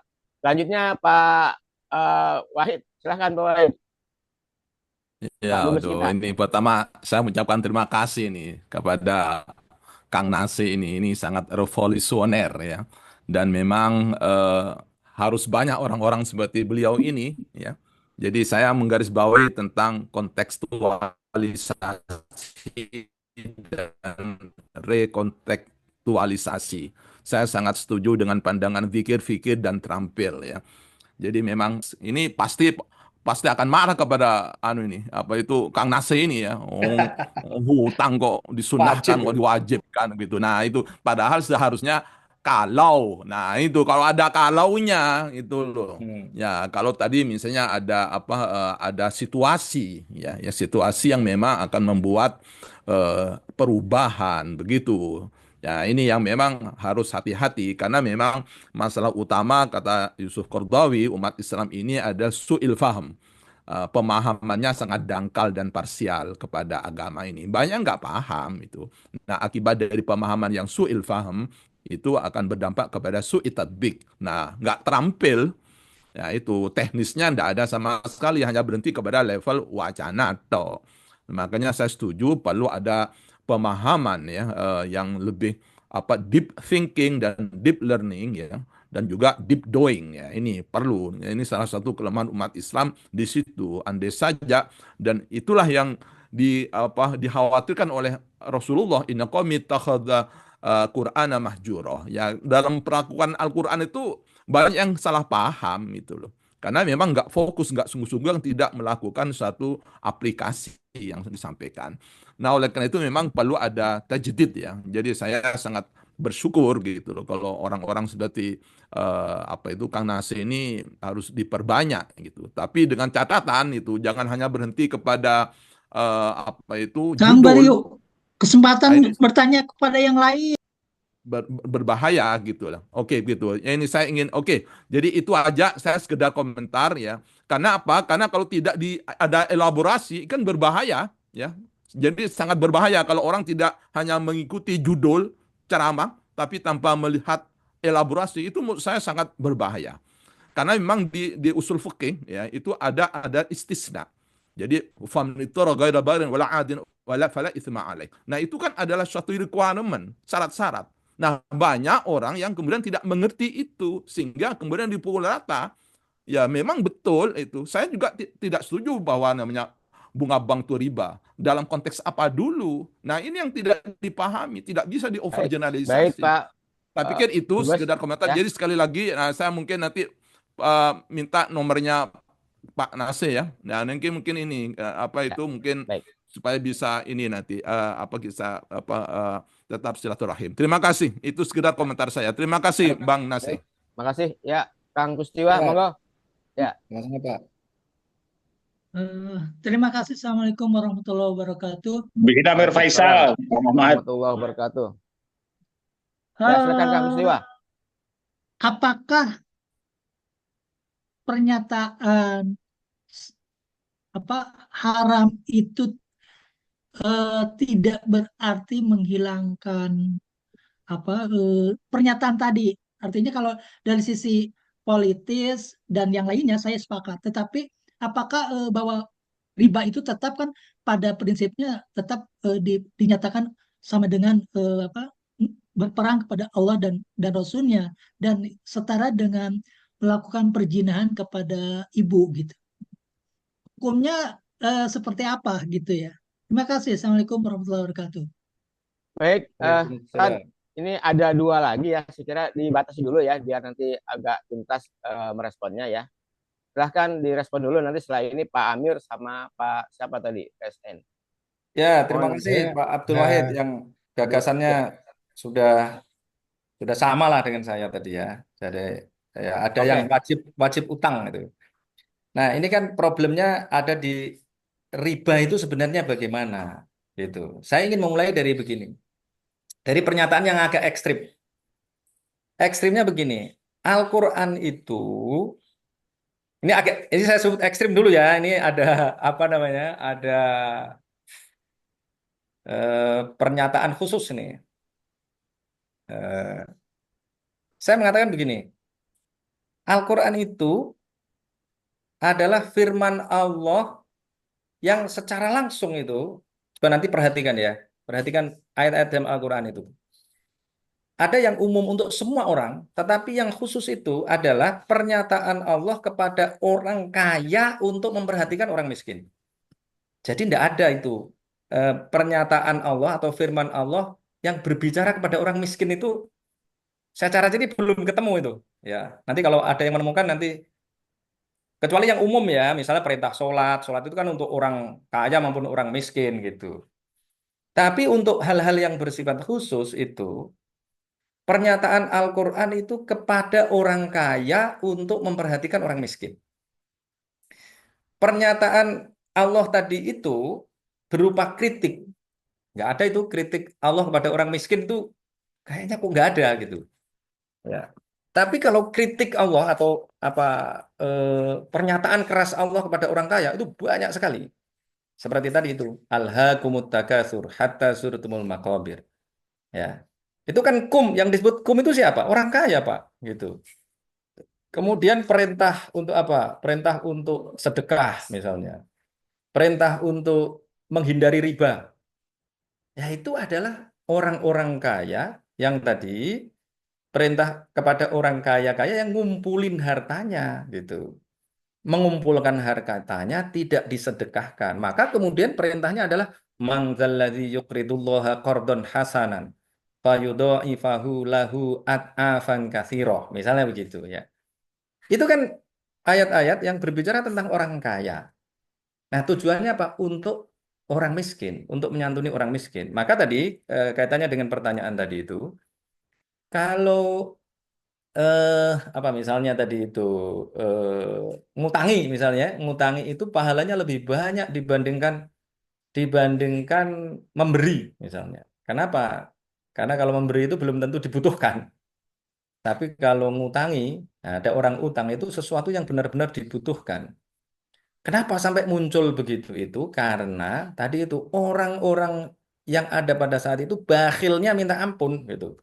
Dan ayat tentang itu banyak. Alladzina yabkhaluna wa ya'muruna an-nasa bil bukhli bahkan Mak. Ya'muruna an-nasa bil bukhli ini ada konteksnya lagi gitu. Karena kalau menyuruh orang lain untuk melakukan hal yang sama-sama bakhilnya, maka uangnya itu akan tetap dipinjam orang. Coba bayangkan kalau ada orang bakhil, tapi yang satu nggak bakhil. Ini di kalangan aktivis saja lah misalnya. Kalau biasanya para aktivis datang misalnya kepada seniornya itu, yang satu bakhil, dimintai sumbangan nggak mau misalnya. Pasti aktivis ini akan datang ke tempat lain gitu. Ke tempatnya eh, Pak Pak Bos Suara Merdeka. Nah, itu. Datang ke situ. Wah, kalau datang ke situ dikasih itu. Wah, akhirnya kalah nanti dia pengaruhnya. Maka yang satu akan berarti, Pak Zaini, jangan terlalu dermawan pada junior-junior itu. Nah, akhirnya dipengaruhi agar tidak dermawan juga, biar bakhil juga, agar tidak mendapatkan pengaruh yang lebih besar. Nah, gitu kira-kira ya. Itu alladzina yabkhaluna wa ya'muruna an-nasa bil bukhli wa yaktumuna ma atahumullahu min fadlih gitu ya. Nah, kemudian tadi persoalan eh, bagaimana membedakan antara riba dengan bunga ya. Bunga bunga yang tidak bunga itu tidak riba itu gimana gitu. Padahal di dalam Al-Qur'an disebut ya sebutannya cuma riba gitu. Nah, saya ingin bikin analog. Analognya begini. Nah, Bapak-bapak dan Ibu-ibu nanti mesti buka Al-Qur'an lagi nih. Ya. Jadi analognya itu kata kafir, kata kafaro. Kata kafir di dalam Al-Qur'an itu dulunya tidak seperti yang kita pahami sekarang. Kata kafir di dalam Al-Quran sebelum Islam datang, artinya adalah petani, Pak. Misalnya gini, ada di surat Al-Hadid ini. Kamathali ghaithin a'jabal kuffaro nabatuhu. Gitu. Ya, silahkan dibuka nih, biar tidak terjadi kekeliruan pemahaman ini. Al-Hadid ayat 60, ayat 20, ya, halaman 540. Itu ada ayat begini, i'lamu annamal hayatud dunya la'ibun wa lahwun wa zinatun wa tafakhurum bainakum wa takatsurun fil amwali wal aulad. Kamatsali ghaisin a'jabal kuffara nabatuhu summa yahiju fatarahu musfarron. Nah, kata-kata kafar di situ artinya adalah kata kafaro. Kafaro diserap ke dalam bahasa Inggris menjadi to cover. To cover itu artinya menutupi. Lah menutupi kok diartikan petani itu gimana? Orang yang menutupi itu adalah petani. Bagaimana ceritanya? Ceritanya para petani itu kerjaannya nanem, nanem kacang gitu ya, nanem kacang-kacangan, biji-bijian gitu. Nah, dilubangi tanahnya, kemudian dikasih biji. Nah, bijinya agar tidak dimakan unggas, tidak dimakan burung, ditutup. Maka orang yang pekerjaannya menutup itu, yaitu tadi kafir artinya. Nah, kata kafir ini sudah ada, ya, artinya menutupi secara umum, gitu. Sebentar, sebentar.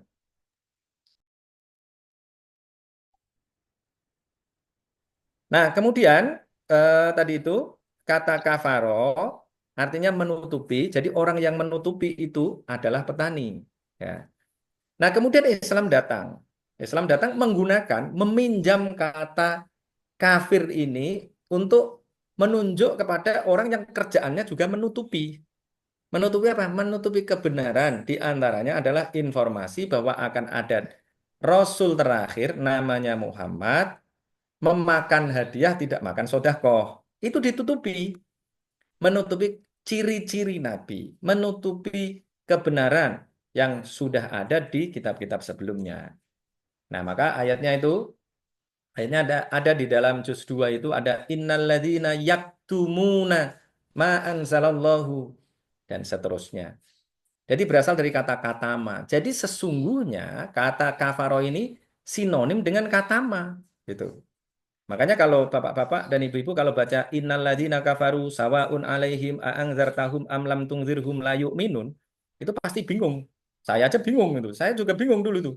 Sesungguhnya orang-orang kafir sama saja kamu beri peringatan maupun nggak kamu beri peringatan, mereka tidak beriman. Nah kalau gitu nggak usah dikasih peringatan dong. Gitu. Padahal itu maksudnya bagaimana? Innalladzina kafaru, alladzina kafaru itu ahlul kitab gitu. Seperti yang ada di surat Al-Bayyinah itu. Innalladzina kafaru min ahlil kitabi wal musyrikin. Jadi ahlul kitab itu sebenarnya orang beriman. Berimannya juga benar aslinya. Tapi kemudian menjadi keliru ketika mereka menutupi. Ya misalnya ginilah misalnya. Misalnya ini sering saya jadikan sebagai analog. Nih kalau di perguruan tinggi nih. Di perguruan tinggi itu kan adanya HMI PMII kan. Nah, HMI PMII itu sering berkompetisi kan. Saya sering tanya kepada anak-anak LKL kayak itu. Kalian kalau lagi pemilu raya itu, kalau ada mahasiswa cakep, sholat subuhnya bener, nggak ngerokok, tapi PMII. Dengan yang HMI, anaknya nggak pernah sholat subuh gitu. Yang rokok, kalian pilih mana? Ya pilih HMI. Nah, itu namanya orang kafir namanya gitu. Karena apa? Tidak mau menerima kebenaran yang ada di pihak lain. Itu namanya kafir. Nah, seperti tadi itu, orang Yahudi juga begitu, kafir ya. Kafirnya itu bukan karena mereka tidak beriman, Pak, bukan. Tapi karena mereka ingin mendapatkan keuntungan dari tindakan mereka tidak mengakui Muhammad. Itu namanya kafir. Nah, kata kafir yang tadinya sudah ada, kemudian diideologisasi. Nah, riba juga begitu. Riba itu sudah ada sebelum Islam datang. Kata riba itu, kata roba yarb itu sudah ada. Nah, kemudian diideologisasi nih. Katanya kata-kata ini mengalami ideologisasi di dalam Al-Quran. Nah, riba itu spesifik kepada konteks yang tadi orang melakukan apa namanya? Pencekikan ya, utang yang mencekik. Utang yang membuat orang yang utang ini tidak bisa bebas. Nah, itu namanya riba. Jadi dari arti umum riba itu artinya berkembang, kemudian riba dalam konteks tadi itu orang kaya ngutangi orang miskin. Nah, konteks seperti ini yang harus kita pahami. Jadi bahasa Pak Wahid tadi itu harus ada apa pemahaman yang mendalam. Ya. Kata-kata ini harus dipahami secara mendalam. Nah, antara kafir dengan riba tadi, kufur dengan riba ini sama konteksnya. Mas Koka, jangan rame ya. Lagi ini. Mas, ya jangan dilanjutkan. Kamu ke sana dulu. Oke? Ya. Yes. Ya. Oke, kita lanjutkan lagi. Jadi tadi ya. Jadi kemudian terjadi perubahan konteks ya. Kalau sudah terjadi perubahan konteks seperti ini, kan kita memahaminya harus mendalam. Kalau tidak mendalam, jadinya keliru. Jadinya memahami Al-Quran secara literal. Kalau literal, bahaya itu. Misalnya nih, saya bikin analog lagi. Ini tidak secara spesifik menjawab yang tadi, tapi agar pemahaman kita pada Al-Quran secara lebih mendalam seperti yang dikatakan Pak Wahid tadi ya. Misalnya ini ya, ada ayat di dalam Al-Quran, Innas sofa wal marwata min sya'airillah. Faman hajjal baita awi i'tamaro fala junaha alaihi ayyat tawafa bihima. Bapak-bapak, ibu-ibu, kalau baca ayat ini merasa ada yang ganjil nggak? Kalau ada yang merasa ganjil, tolong sampaikan keganjilannya di mana. Artinya adalah begini, ini kan yang umroh-umroh ini kan pada umroh semua udah ini. Ya, sesungguhnya Sofa dan Marwah adalah di antara tanda-tanda kebesaran Allah, di antara syiar-syiar Allah. Faman hajjal baita, barang siapa yang haji ke Baitullah, awi tamaro atau berumroh, fala junaha alaihi ayyat tawafa bihima. Maka tidak dosa. Tuh nih. Maka tidak dosa untuk sa'i antara Sofa dan Marwah. Ganjilnya di mana, Pak? Gitu, Pak. Tidak dosa statementnya. Padahal, ini langsung saya sampaikan ya. Padahal hukum sa'i antara Sofa dan Marwah itu apa? Ya, kalau dalam fikih hukumnya apa, Pak? Sa'i antara Sofa dan Marwah hukumnya adalah wajib, ya kan? Kok wajib? Hukumnya adalah rukun. Tidak hanya Rukun. wajib, rukun. Ya, rukun. Tapi kenapa Al-Qur'an yang mengatakan maka tidak dosa? Kalau tidak dosa itu kamu makan daging babi itu enggak dosa. Itu lebih baik ditinggalkan atau lebih baik dilakukan. Kalau tidak dosa, kamu ngaji pagi, enggak ngaji pagi ini enggak dosa. Berarti lebih baik ngaji. Kan gitu. Loh, sampai sahabat itu pada bingung pada saat itu. Kemudian tanya pada Ibu Aisyah, Ibu Aisyah, ini ayat kok aneh gitu. Sa'i antara Sofa dan Marwah itu kan rukun. Tapi kok teks ayatnya fala junaha alaihi ayat tawafa bihima. Silahkan dibuka itu Al-Qur'annya itu innas sofa wal marwata itu ya. Ini ada di surat Al-Baqarah ya. Innas sofa wal marwata. Ini ada di halaman 24 ya. Halaman 24 ayatnya 158. Innas sofa wal marwata min sya'airillah. Ini kalau kita tidak pahami secara kontekstual, maka akan keliru. Maka kalau kita haji dan umroh lebih baik lebih baik tidak sa'i antara Sofa dan Marwah. Karena apa? Karena fala junaha alaihi ayat tawafa bihima gitu. Tapi kenapa kok begitu? Kemudian dijelaskan oleh Ibu Aisyah. Dulu di antara Sofa dan Marwah itu ada berhala. Kalau di buku-buku klasik itu dijelaskan 360 jumlahnya. Nah, saya baru mudeng itu ketika baca bukunya Leslie Hazilton, The First Muslim, bukunya orang Yahudi ini, dan satu lagi Martin Lings, ini orientalis yang masuk Islam. Nah, yang dimasukkan 360 itu kan lingkaran ya. Jadi di sekeliling Ka'bah itu ada berhala. Nah, jumlahnya ya pasti tidak 360. Keliling lingkaran, sudut lingkaran itu kan 360 derajat ya. Maka gambarannya bagaimana? Setiap sudutnya itu ada patungnya. Nah, maka kemudian orang-orang Islam yang mau haji, mau umroh, itu kemudian menjadi khawatir nanti kalau kita sa'i antara Sofa dan Marwah, sedangkan di situ banyak berhalanya, nanti jadi musyrik dong. Gitu. Karena kekhawatiran itulah, maka kemudian turun ayat itu. Jadi sangat berkaitan dengan konteks ayat itu. Nah, saya maksudkan apa? Riba ini sama, Pak. Ya. Ayat riba ini sama. Maka ini ada yang mengatakan ini Pak siapa ini? Pak Hanif ya. Saya jadi sulit membedakan riba dan tidak. Bagaimana membedakan garis tegas antara riba dan baik itu, ya.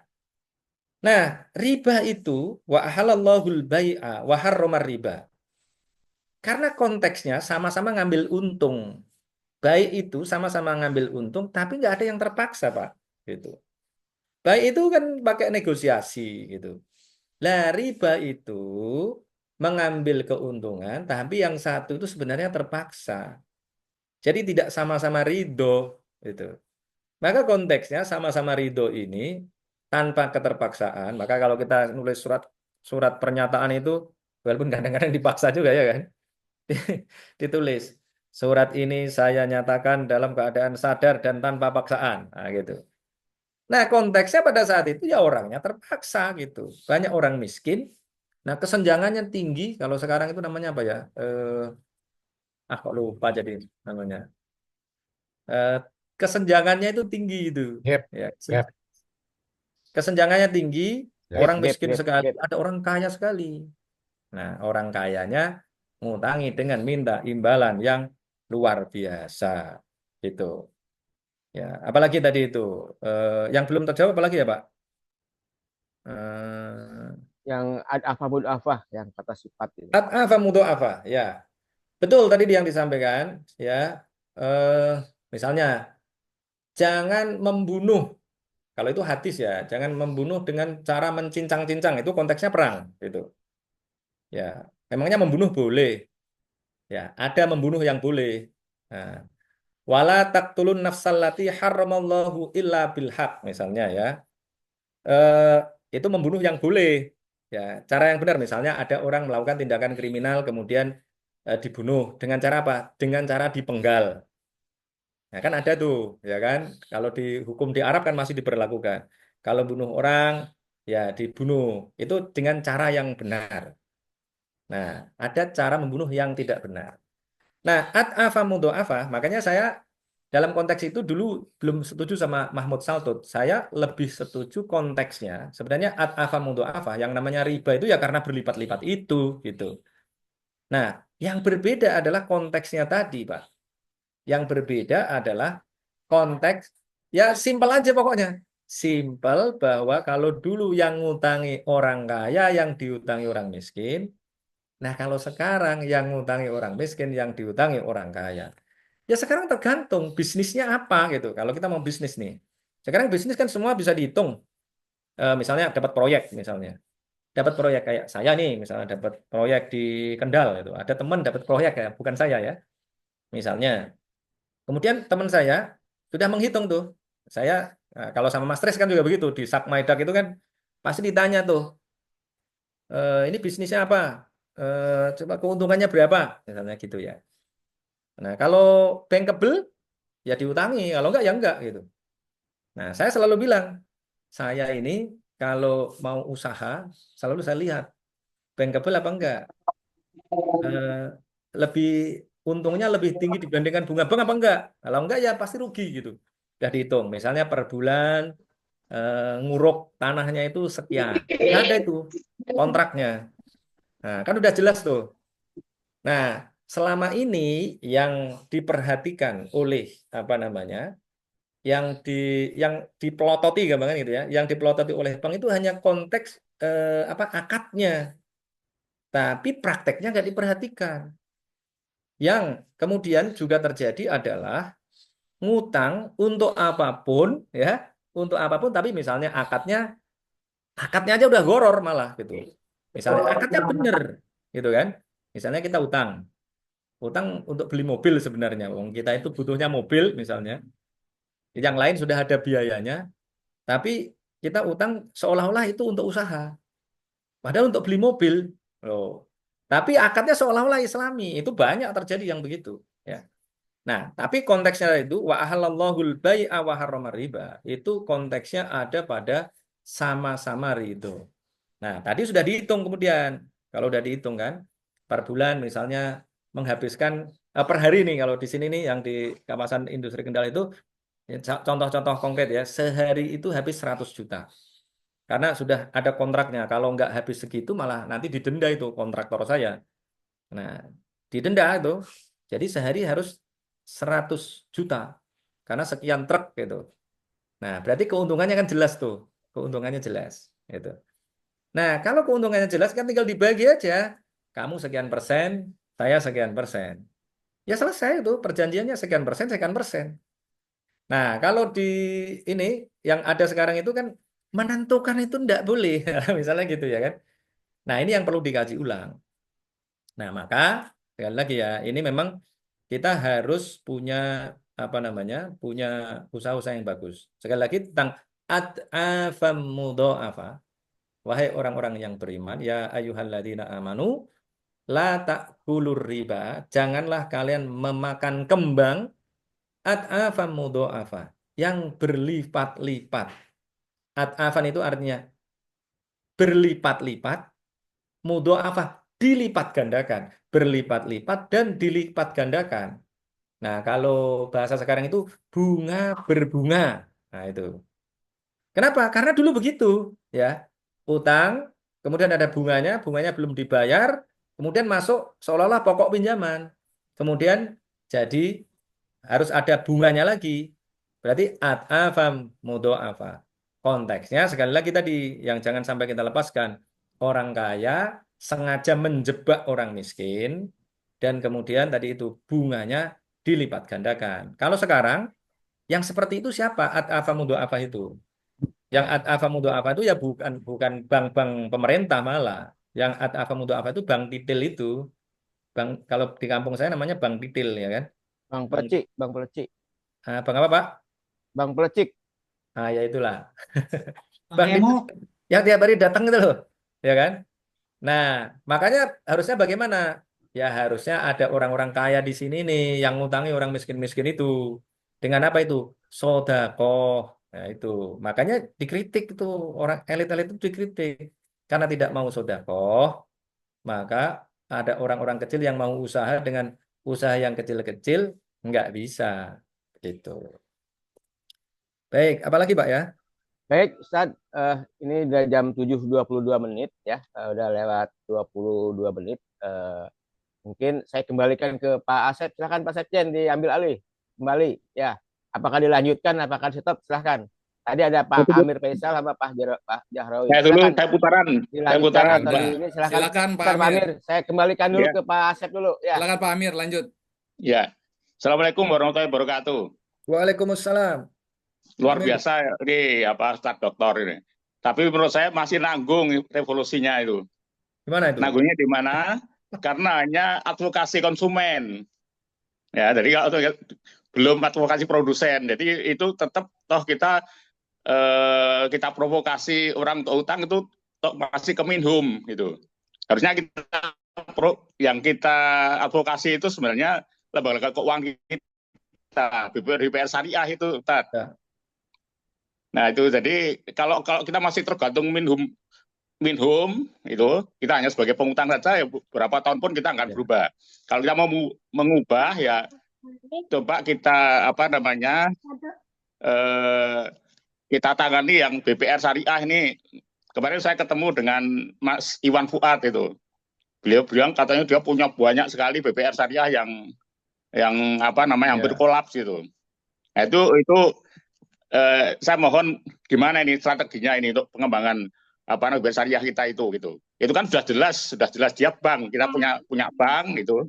Tapi kenapa kalah sama punya Minhum gitu. Saya kira itu Ya. aja. Terima kasih. Assalamualaikum warahmatullahi wabarakatuh. Ya. Waduh, kalau ini yang lebih pakar, yang lebih ahli ini Pak Amir dong, bukan saya ini. Iya kan? Tapi begini, saya punya pengalaman begini. Jadi sebenarnya tapi ini ya, ini mohon maaf ini, saya harus mengatakan apa adanya. Saya ketika kampanye kemarin ke Kendal itu, ya saya bilang begini, bank-bank ini cuma ngasih utangan, tapi tidak ngasih advokasi, ya. Tidak ngasih advokasi, tidak ngasih panduan kepada orang-orang yang ngutang. Pokoknya ya sebenarnya simpelnya kalau orang ngutang punya kolateral, ya dikasih aja gitu. Ya, ya mereka nggak mau ambil pusing itu, mau duitnya mau dipakai apa gitu. Yang penting mereka dapat pinjaman banyak gitu. Nah, saya tantang itu, saya tanya gitu. Misalnya di Kendal itu ya, yang ini faktual yang saya hadapi betul.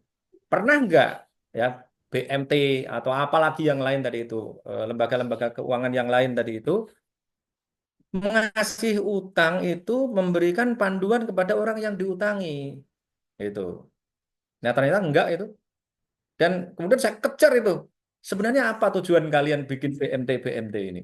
Gitu. Ya tujuannya ya dapat untung. Lah itu dia. Maka betul itu yang dikatakan Pak Amir tadi itu. Yaitu harus diadvokasi. Advokasinya bagaimana? Advokasinya untuk bisa mengadvokasi orang yang ngutang itu. Kalau saya itu, kalau yang mengadvokasi BPR tadi itu Pak Amir lebih lebih canggih lah itu. Saya malah nggak ngerti itu. Nah, tadi itu harus ada advokasi. Yang selama ini terjadi adalah orang utang-utang aja gitu. Ya, utang-utang aja, nggak ada panduannya sama sekali. Nah, mestinya umat ini dipandu kan, bagaimana punya usaha yang benar gitu kan. Tapi itu tugas siapa? Kayaknya tugas KBPII tugas itu, kayaknya itu. Iya kan Pak? Betul nggak Pak? Tugas tugas KBPI itu agar para aktivisnya ini punya usaha-usaha yang benar, kemudian ngutang sebanyak-banyaknya kan gitu toh? Eh, Betul. iya, agar punya Setuju, utang. setuju. Nah, eh, saya bilang Mas Tris begini, Mas, tolong pandangan ini sampaikan dong gitu. Kalau yang ngomong saya pasti orang pada nggak percaya. Kalau yang ngomong Mas Tris salah aja pun orang percaya, saya bilang gitu. Nah, kemudian tadi itu disampaikan kan, jadi eh, bikin ukuran. Jadi kalau pengusaha mikro ya utangnya itu miliaran. Adik Nuza, adik Nuza, apa lagi bicara? Iya kan? Eh, Bude, adik Nuza ini Bude. Nah, kalau mikro ini miliaran. Kalau apa menengah ya, UMKM itu, usaha mikro kecil menengah itu.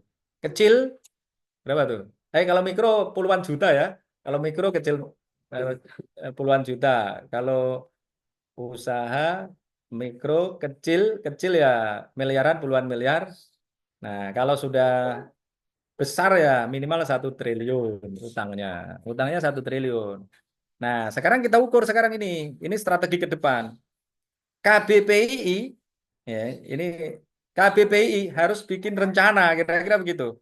Bikin rencana untuk melahirkan pengusaha, kemudian ditarget tahun berapa misalnya sudah ada yang punya utang 1 triliun, misalnya begitu. Nah, itu baru uang itu tidak berputar di tempat lain. Uang itu akan berputar di tempat kita. Bagaimana caranya? Caranya ya mengadvokasi ini, mengadvokasi pengusaha-pengusaha kecil, pengusaha-pengusaha menengah, nah gitu. Kemudian mengadvokasi lembaga-lembaga keuangannya agar mereka punya modal yang cukup, ya. Kemudian tadi itu bisa dipinjamkan kepada di antara kita. Nah, dengan cara-cara yang lebih mudah, tidak susah seperti sekarang itu. Sekarang masih susah itu, ya. Nah, saya kira itu, Pak Amir. Oke. Terima kasih, Pak Dokter. Tadi siapa lagi?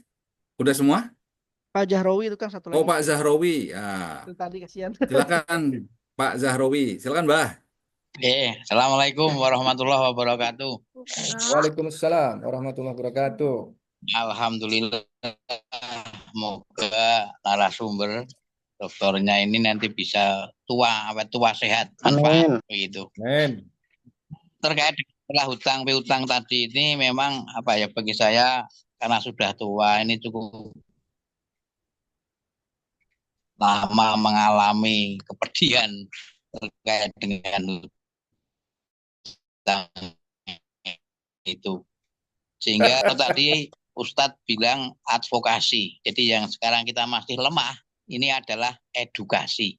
Dan itu perlu long life education. Nah, oleh karena itu bagaimana korelasinya sistem pendidikan ilahiyah yang kita pahami dalam hal sholat terkait dengan masalah yang dihadapi atau problem yang dihadapi dengan opsi-opsi solusi diantaranya dengan pinjam meminjam tadi agar nanti kita barokah begitu loh. Nah, moga-moga nanti dengan barokah hidup kita bisa lebih nyaman dan kita tidak dijajah kan begitu oleh syaiton-syaiton berwujud manusia. Ya. Ya ini karena mengingat waktu ya sedikit saja. Terima kasih atas perhatiannya. Ya. Ustadz nanti berkenan memberikan Ya. pandangan yang lebih luas lagi. Assalamualaikum warahmatullahi wabarakatuh. Waalaikumsalam warahmatullahi wabarakatuh. Ya, Silakan. baik Pak Ada Sarawi. komen. Jadi gini ya, lembaga pendidikan kita ini kan, nah ini kritik yang biasanya disampaikan oleh keluarga besar PI. Jadi lembaga pendidikan kita ini adalah lembaga pendidikan yang menggunakan link and match, ya kan? Link and match. Link and match itu untuk apa? Untuk menjadikan mereka buruh. Untuk menjadikan mereka buruh kan? Link and match itu kan? Sekolah ini nanti jadi buruh di pabrik ini, sekolah ini nanti jadi manajer di perusahaan ini. Nah, sekolah kita ini tidak memberikan perspektif untuk menjadi pengusaha. Padahal nabinya adalah nabi pengusaha. Itu biasa Pak, itu pengajian juga begitu. Pengajian itu seolah-olah cuma ngurusi akhirat aja. Padahal doa kita itu Robbana atina fid dunya hasanah wa fil akhirati hasanah. Berikanlah kepada kami kebaikan di dunia dan kebahagiaan di akhirat. Kebaikan di akhirat itu tidak mungkin bisa didapatkan kalau tidak ada kebaikan di dunia. Nah, kenapa? Karena akhirat itu dibeli, Pak. Kan gitu bahasa Al-Qur'an. Man dzalladzi yuqridullaha qardun hasanan fayudha'ifahu lahu at'afan katsira. Kan akhirat dibeli gitu. Ya, walladzina innalladzina amanu innalladzina amanu wa hajaru wa jahadu. Nah, jihadnya itu bi amwalihim wa anfusihim, dengan harta mereka dan jiwa mereka gitu. Wajahidu bi amwalikum wa anfusikum. Tapi yang dibahas hanya wudhu, sholat, kira-kira begitu kan. Ya kapan membahas dunianya, sementara mereka miskin-miskin. Kemudian jawaban-jawabannya itu, misalnya ini, saya lihat tuh, misalnya, kenapa kok marbot itu miskin? Padahal kan mereka di masjid terus. Mereka berdoa kok miskin. Jawaban Pak Ustadz agar umatnya senang, ya karena memang tujuan kita akhirat, bukan dunia gitu. Kalau saya yang jawab, ya karena marbot-marbot itu tidak punya skill, tidak terampil. Mereka itu hanya zikir, sedikit mikir. Nah, tidak terampil. Ya akhirnya jadi marbot terus. Nah, sekarang kita melakukan penelitian sosial. KBPI melakukan penelitian sosial. Marbot-marbot yang dibayar di bawah 3 juta itu kasih. Pak Marbot, ini saya kasih kerjaan lain. Gajinya 5 juta. Ayo, nanti yang kira-kira lari dari masjid berapa? Nah, kira-kira kan gitu. Itu namanya penelitian sosial ya kan. Nah, itu membuktikan bahwa marbot ini, masjid ini kita serahkan kepada orang-orang yang tidak profesional. Ya tidak organik jadinya. Nabi itu dulu mimpin masjid, ya jadi imam di masjid, pedagang, ahli perang, ahli politik. Lah sekarang politiknya kita serahkan pada orang lain. Kita di masjid aja, ya salah kan? Nah gitu. Nah sama dengan itu, pendidikan kita juga sama. Ini analog-analog aja gitu. Pendidikan kita sama. Pendidikan kita ini kita serahkan pada para kapitalis. Nah, kurikulumnya kurikulum yang menguntungkan kapitalis. Nah, maka KBPI kita, makanya saya mencoba ini ya di Planet Nuvo itu ya sekolah, tapi sekaligus bukan tapi ya dan sekaligus langsung pelihara ikan, pelihara kambing. Tapi apa kendalanya, Bapak-bapak ya? Kendalanya adalah orang tua. Orang tua nggak paham. Loh, anak saya kok disuruh angon kambing gitu. Padahal Nabi Muhammad itu kecilnya sekolahnya apa? Sekolahnya 2, Pak. Sekolahnya belajar bahasa dan angon kambing. Gitu. Nah, ini kalau baca bukunya Martin Lings dan Leslie Hazelton tadi itu, Nabi Muhammad, adik Wah, apa lagi bicara ini? Jangan kencang-kencang ngomongnya ya. Oke.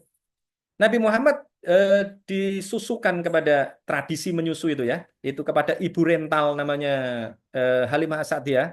Jadi saya menyebutnya ibu rental. Jadi dulu tradisi ya, tradisi masyarakat Arab, ada emak-emak dari Arab Badui yang merentalkan diri untuk menyusui orang-orang kaya. Itu ya kayak KBPI lah, kayak orang PI, HMI itu, yang anak-anak dari kampung masuk PI itu ingin mendapatkan jaringan. emak-emak rental ini pengen mendapatkan jaringan dari orang-orang kaya. Nanti kalau anaknya jadi pemimpin suku, nanti mereka jadi ikut kaya, gitu loh kira. Ikut ikut apa namanya? Ikut jadi mulia. Nah, Nabi Muhammad ini kemudian disusukan ke kampung. Itu tujuannya ada dua, Pak.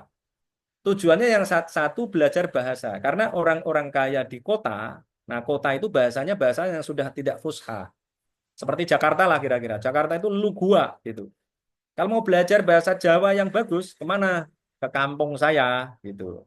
Mau belajar bahasa Indonesia yang baik dan benar, enggak di Jakarta. Di Jakarta bahasanya enggak benar tuh. Nah, bahasa Arab yang fusha itu di Baduy, di antaranya di mana itu tadi di Bani Sa'ad, Halimah As-Sa'diyah itu. Nah, kemudian di situ juga belajar angon kambing karena belajar kepemimpinan. Nah, karena kullukum ra'in wa kullukum muncul kata ra'in dan rakyat itu, setiap kalian adalah ra'in. Ra'in itu artinya penggembala. Dan setiap penggembala akan dimintai pertanggungjawaban. Ra'iyah, bahasa Indonesianya rakyat, itu artinya wedus sebenarnya. Rakyat itu artinya wedus, Pak. Gembalaan. Ya wedus, sapi, onta gitu loh. Yang harus diatur oleh pemimpinnya. Gitu. Jadi sebenarnya Nabi belajar ke kampung itu, ke Baduy itu, belajar memimpin itu harus belajar retorika. Harus punya retorika yang bagus. Nah, tidak hanya retorika, belajar kepemimpinan angon kambing. Angon kambing itu belajar berwirausaha. Maka udah benar saya nih. Berilmu, berharta, berkuasa, harus berilmu, berharta, berkuasa. Ilmunya apa? Kalau zaman Nabi Muhammad tadi itu, ilmunya ilmu bahasa, menguasai ilmu bahasa. Jadi penyair-penyair Arab itu dulu dijadikan sebagai pemimpin. Kenapa? Karena mereka bisa bersyair dengan baik. Maka Al-Quran bahasanya bahasa sastra itu karena itu. Ya. Nah, nah kemudian Nabi tadi angon kambing. Dan kemudian Nabi juga mengatakan, ma ba'atsallahu nabiyan illa ra'al ghanam. Angon kambing. Nah, lah kamu ya Rasulullah, loh saya angon kambing juga gitu. Upahnya beberapa kirot dari penduduk Makkah. Nah, kira-kira gitu. Jadi punya skill, terampil dia. Nah, sekolah kita itu mestinya tiga itu, ya. Mempelajari bahasa, bahasa itu untuk berretorika, bahasa itu untuk bisa ngomong, ngomong itu bahasa Arabnya natoko. Maka di dalam itu loh filsafat Yunani itu al-insan hayawanun natikun. Manusia itu hewan yang berbicara. Kalau saya mengartikan manusia adalah hewan yang berlogika. Maka muncul kata mantik. Mantik itu logika. Ya kan? Mantik itu logika kan? Kalau kita berlogika dengan benar, maka ngomongnya jadi benar. Kayak tadi itu ya saya ngomong jika maka misalnya. Itu berlogika. Jadi Nabi Muhammad belajar berbahasa, berlogika. Nah, kemudian juga belajar kepemimpinan dengan angan wedus, kemudian juga berwirausaha. Nah, mestinya tiga ini sekolahnya KBBI itu harus mengajarkan orang bermantik. Kalau berlogika dengan benar, ngomongnya jadi benar, ya retorikanya bagus. Kemudian yang kedua harus punya usaha. Kalau tidak punya usaha nggak bisa nyalek, karena nanti nyalek itu diperkirakan sudah dihitung-hitung kemarin itu paket ya DPRD sampai DPR RI itu habisnya satu dapil kira-kira 160 miliar. 160 miliar Pak, udah dihitung nih. Sekarang ini kalau kemarin masih ya ada yang 30 miliar, 40 miliar. Nanti 160 miliar diperkirakan pada tahun 2029. Nah, kalau KBBI tidak punya orang-orang yang tadi itu yang bisa ngutang di bank 1 triliun, wah kayaknya ya berat gitu ya. Kalau nggak bisa ngutang 100 miliar aja nggak bisa, ya berarti apa UMKM gitu kan, masih UMKM. Kalau UMKM ya nggak bisa gitu ya. Jadi tadi itu belajarnya sekolahnya itu harus didesain agar seperti sekolah nubuah, peradabannya peradaban nubuah. Jadi anak-anak aktivis PI, wah ini sambil ketawa, agak ngeledek sedikit ini. Anak-anak KBPI ini harus dibuatkan sekolah yang berbeda dengan yang lain. Kalau sekolah SD yang lain di luar sana boleh itu nanti.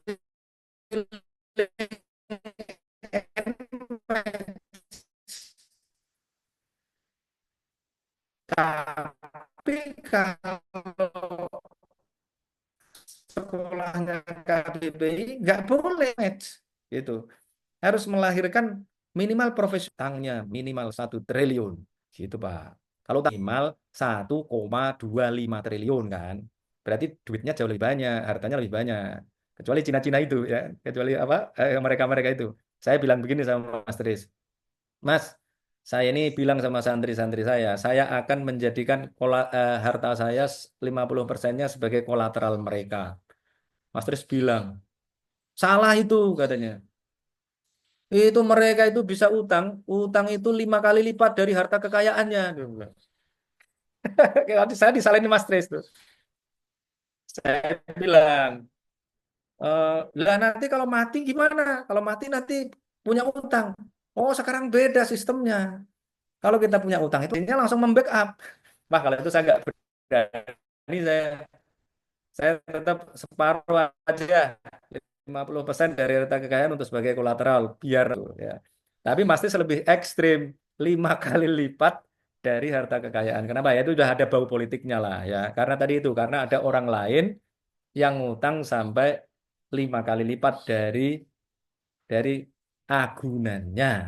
Kenapa? Karena ya dipercaya oleh bank. Kenapa kok percaya ya? Kadang-kadang karena nipu-nipu gitu. Ya. Saya kira itu Pak Zarawi ya. Jadi sekolahnya harus begitu. Yang memulai siapa? Ya KPPI lah. Masa berharap pada sekolah-sekolah SD kan nggak mungkin. Ya KPPI harus memulai. Jelas itu menghasilkan. Jadi gini, nanti di masa yang akan datang ngukur harta kekayaan orang bukan dari LHKPN, bukan dari itu catatan-catatan itu. Tanya aja utangmu udah berapa gitu. Nah, kalau misalnya saya nanya sekarang ini, pengen tahu hartanya Pak Asep ya kan? Pak Asep, utangnya udah berapa Pak Asep? Kenapa Mas? Udah punya utang berapa sekarang Pak Asep? Nggak enak lah nyebutnya. Jawab. Loh, ya harus enak lah. Utang misalnya saya sudah punya utang 100 miliar misalnya gitu kan. Oh, berarti duitnya lebih banyak ini hartanya. Saya Berarti ngutangi malahan. Menyebut hutang zaman sekarang kayak aib, Pak. Nah itu makanya. kenapa? Kang Zaman Nasir, sekarang aib. bukan hanya hutang, Ya, tapi kayak aset aib katanya. juga dong. Kalau Kang berhenti Asep kata tuh hutang ya ngutangi itu. bojone, Cak. Loh gini Utangi loh, bojone. utang aib itu kalau utang tetangga. Kalau utang bank bukan aib. Kalau utang bank berarti punya kolateral kan gitu. Ini paradigmanya yang harus dibalik gitu. Nah itu kolateralnya jangan lupa, Kang Nasir. Kolateralnya. Kalau utang bank kan nggak mungkin nggak pakai kolateral. Kalau utangnya 2 miliar, ya berarti minimal hartanya ya 4 miliar kan gitu. Kolateralnya 4 miliar. Oh berarti Pak Nasib punya uang 4 miliar kalau utangnya 2 miliar. Kan gitu. Gampang ngukur harta saya karena tadi itu, ya kan? Utang Pak Nasib berapa? 2 miliar. Oh, harta kekayaan berarti 4 miliar. Kalau utangnya sekarang udah berapa? 10 miliar. Oh, berarti 20 miliar. Kan tinggal gitu kan? Nah, sekarang saya tanya, Pak Asep, utangnya udah berapa? Kalau ngutangin anak PI paling 1 juta 2 juta. Iya kan? Nah, yang kita Saya ukur termasuk utangnya orang yang sekarang. nggak berani Oh. ngutang. Asep jangan ngundang panasin kalau nggak bisa jawab. Kenapa? Gimana? Tadi gimana? Kang Asep, sekjen nggak boleh. Orang undang saya nih kalau nggak mau jawab ya kan? Oh, gitu. Bisa Ya, aja ya. Kang Kus-Kus. Oke ya, gitu Pak Asep. Jadi Pak Oke, ada lagi Nasir, kah? saya Ya. itu punya teman, itu utangnya 75 M, itu tenang-tenang itu. Lah iyalah Tenang-tenang tenang-tenang. ternyata itu, waduh, kolateralnya itu ya jauh lebih daripada itu. Jadi punya Lah iyalah. 75 M itu kok tenang-tenang gitu. Jadi cuman memang tadi bagus ya untuk provokasi. Tapi untuk awam harus lengkap itu. Jadi apa utang ya berapa ya, tapi juga harus dilanjutkan. asetnya berapa, kan Ya, begitu. Karena kalau tidak, utang itu selalu ya, orientasinya konsumtif. Satu contoh misalnya di Korea ya, Selatan betul. itu pembangunannya itu maju karena utang, karena memang untuk yang produktif. Di Hmm, Indonesia utang untuk yang konsumtif. Akhirnya itu apa? Iya, Dia bayar utang bukan semakin karena dia usaha produktif, tapi karena membayar hutang dengan hutang yang baru sehingga semakin menumpuk. Nah, itu kesalahannya. Walaupun sama-sama hutang, tapi beda konteksnya. Nah, ini yang harus diperjelas konteksnya. Saya khawatir kalau misalnya iya, penjelasannya yang provokatif dari Pak Nase itu tidak jelas, ini bisa sangat misleading itu loh. Bisa menyesatkan orang awam itu loh. ya, Akhirnya dia ter-encourage untuk berhutang, tapi dia tidak tahu bahwa tadi itu harus ada utang, harus ada ini macam-macam. Nah, itu jangan sampai lupa itu supaya tidak keluar dari ya, konteks. Aja. betul Pak. Itulah kenapa pengajiannya ini di KBPI. Kalau pengajiannya di kampung, judulnya haram utang, gitu kan? Kalau di KBPI, sunnah dan wajib utang. Nah, gitu kira-kira. Jadi ini ada konteksnya juga gitu. Karena yang di sini ini ada Pak Wahid dan lain-lain ini ya harus utang. Kenapa? Tujuannya menyelamatkan harta umat gitu. Nah tadi di awal kan saya awali ya, tadi itu narasi keagamaan kita itu didominasi oleh yang tadi elit-elit agama yang menyampaikan utang haram. Kenapa? Biasanya pengajian yang kemudian diviralkan itu kan pengajian untuk orang awam. Nah itu kesalahan KBPI. Kesalahan KBPI adalah tidak membuat kajian yang tadi ini yang spesifik tadi ini sehingga kalah narasinya gitu. Narasinya harus tadi ada utang haram. Utang haram itu utang untuk konsumsi tanpa kolateral. Itu utang haram gitu. Kalau ada orang yang utang haram, maka wajib bagi KBPI untuk memberikan sodako. Itu jadinya kan.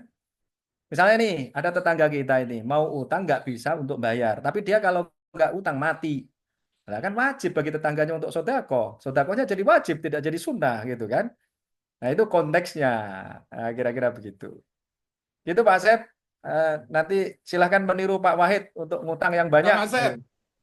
Kang Asep, itu saya Siap. setuju pengisi materi yang provokator seperti Kang Nasi itu harus ditambah di KBPI itu. Saya baru mau ngomong begini, Pak Wahid. Jadi di KBPI itu pengajian ada yang menyejukkan, ya. Ya. Ada yang menginspirasi. Ada yang provokatif. Nah, itu. Kurang itu. Apa lagi? Kurang. Jadi yang seperti Kang Nasi itu menurut saya masih langka itu. Jadi harus ditambah KBPI itu. Ya. Oke. Ini udah jam 7.48 di jam laptop saya. Oh iya ya, 7.48 ya. Waduh, jam 8 saya harus ngisi LK ini. Ya sudah, kalau Waduh. begitu Pak Ustadz masih juga ada acara, saya kira cukup ya. Ya. Bapak Ibu, Kanda Yuda, Terima itu kasih. yang menariknya Ustadz Nasi di sini nih ya. Ini besok temanya tema yang lain lagi ya tadi ya. Insya Allah. Oke, baik. Saya kira saya tidak perlu merangkum karena kita sudah mengikuti bersama semuanya. Kita akhiri. Sekali lagi terima kasih Pak Ustadz Nasi atas materinya. Kita doakan mudah-mudahan Malam sehat. Senin. Dan kapan biasanya ada momentum ketemu malam. darat ya. Biasanya dibuka puasa bersama ya. Insya Allah nanti kesempatan lain akan kita mudah-mudahan bertemu secara offline. Marilah kita akhiri kegiatan pengajian ini dengan membaca doa akhir majlis. Subhanaka Allahumma bihamdika asyhadu an la ilaha illa anta astaghfiruka wa atubu ilaik. Assalamualaikum warahmatullahi wabarakatuh. Waalaikumsalam. Waalaikumsalam.